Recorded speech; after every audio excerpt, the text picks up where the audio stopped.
On KCAL 9 News and streaming on CBS News Los Angeles, our top story, the war in Ukraine. Even as both sides agree to talks that could end the war, Russian President Vladimir Putin increases tensions in Ukraine by putting nuclear forces on high alert. Yeah, KCAL 9's Rick Montanez is in the newsroom tonight with the very latest developments. Rick. Leslie and Jeff, in the next few hours, delegations from both Russia and Ukraine are expected to meet in the neighboring country of Belarus, that's north of Chernobyl, where it is now 9 a.m. there. Ukraine's president says he will not give up any territory. And so far, we know 352 Ukrainian civilians have been killed during Russia's invasion, including 14 children. In just a few short days, Ukraine has transformed into a war zone. A Russian missile hitting an oil deposit on the outskirts of the capital, Kyiv, according to Ukrainian officials. And in Kharkiv, just 20 miles from the Russian border, there's been fighting on city streets, though Ukrainian authorities say they're still in control.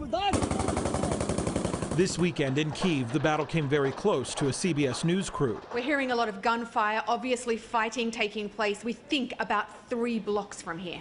They were inside a private hospital, which has now canceled all elective surgeries. Instead, a doctor said they're preparing to treat combat injuries. Why are you staying? You could leave.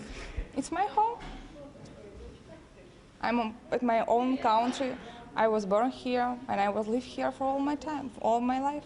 Ukraine's resistance is determined and may have taken Moscow by surprise. Ukrainian volunteers now taking up arms and making Molotov cocktails at the request of Ukraine's government. Now we're doing this, and it seems like the only important thing to do now.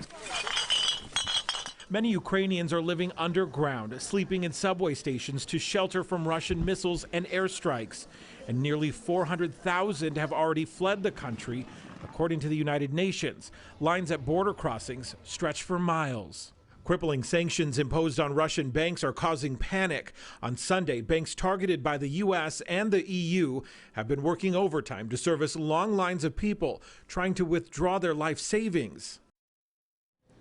The Biden administration says it'll take about a month for the full effect of the new sanctions to be felt. As for international aid, Australia is now promising to send military equipment to Ukraine, as well as help finance a UN trust fund for its defense. Back to you guys in the studio.